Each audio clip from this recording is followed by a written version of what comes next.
ازيكم يا حبايبي؟ عاملين ايه؟ اخباركم ايه؟ يا رب تكونوا بخير. ان شاء الله النهارده هعمل معاكم الحلاوه الطحينيه بثلاث مكونات بس موجودين عندك في البيت. طريقه سهله وبسيطه جدا.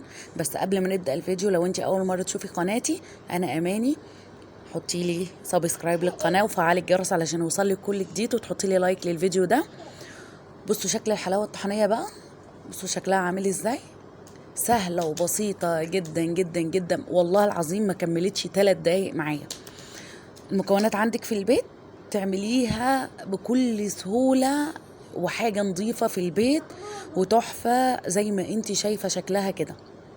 بصوا شكلها ولونها، بصوا.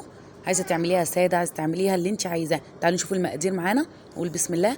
معايا كوباية لبن بودر، ومعايا كوباية سكر بودر، ومعايا كوباية طحينة يكون نوعها كويس يا جماعة، ومعلقتين كاكاو. دي المكونات بتاعتي. بس هنزل باللبن البودر وكوباية السكر البودر عليها بالمنظر ده، وهقلبهم مع بعض. هقلبهم الطريقة دي، وبعد كده هنزل بالطحينة. الطحينة يا جماعة لازم تكون نوعها كويس، حاجة نظيفة يعني. تمام. بالمنظر ده هي المكونات هي كده خلصت بالطريقة دي. معلش يا جماعة، بس هقلبهم كلهم مع بعض. معلش يا جماعة، انا ما بحبش البس بصراحة الجوانتي ولا الحاجات دي. انا الحاجات دي بستخدمها في بيتي، يعني انا اللي باكلها. اللي انت عايزه تلبسي براحتك. بس هقلبهم كلهم مع بعض كويس قوي لحد ما اخلي الخليط يبقى زي عباره عن كتله كده. يعني امسك الحبه كده الاقيهم ان هم ايه، عملت كتله تتكور يعني.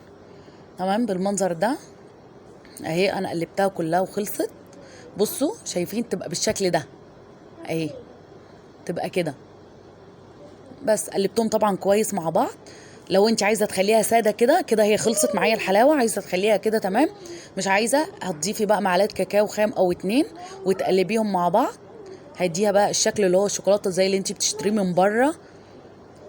عايزه تضيفي بقى المكسرات، عايزه تضيفي اي حاجه براحتك انت زي ما بتشتريها كده من بره. الحته دي بتاعتك انت.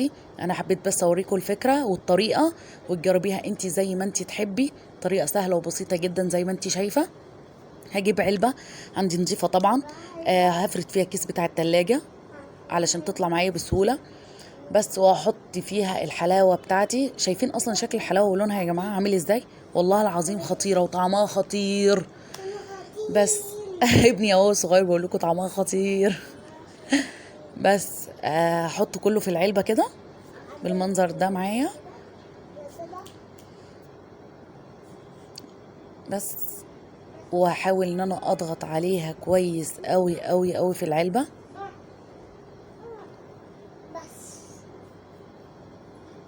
بس بالطريقة دي. هجيب بقى، تجيبي بقى كوباية اي حاجة تضغطي بيها، اللي تضغطي بيه عادي. طريقة بالمنظر ده. بس اهو معايا سهلة وبسيطة جدا كده. خلصت معايا الوصفة. متنسيش تحطي لي لايك للفيديو. تمام.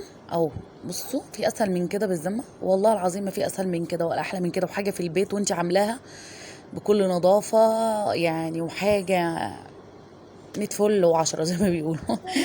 بس فردتها كويس قوي معايا بالمنظر ده. اغطيها واروح مغطيها بالغطا بتاعها واحطها في التلاجة ليلة كاملة. يعني استحسن ان هي تكون ليلة كاملة. تمام. بس هغطيها واوريها لكم بقى لما تجهز. هي كده انا بالنسبة لي جهزت معايا. تمام. وطلعتها. بصوا هقلبها بقى في الطبق بتاعي. انا هوريكم شكلها. عايز طبعا انت تخليها في العلبه بتاعتك براحتك. بصوا ولا بتفك ولا اسمها ايه، بتفرفط حاجه زي كده. كده يعني. بصوا ماسكه في نفسها قوي.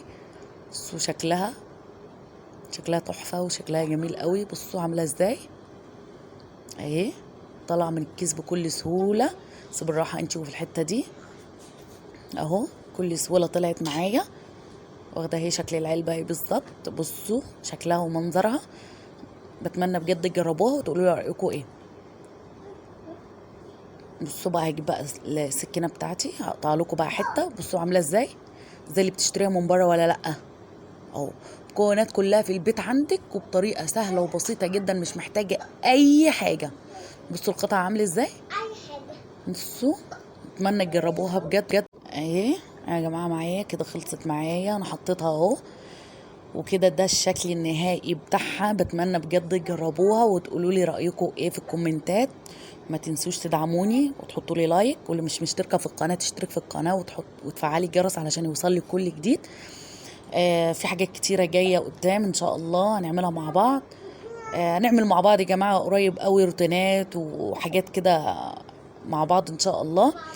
ما تنسوش بقى تحطوا لي لايك. اشوفكم في فيديو جديد. باي باي.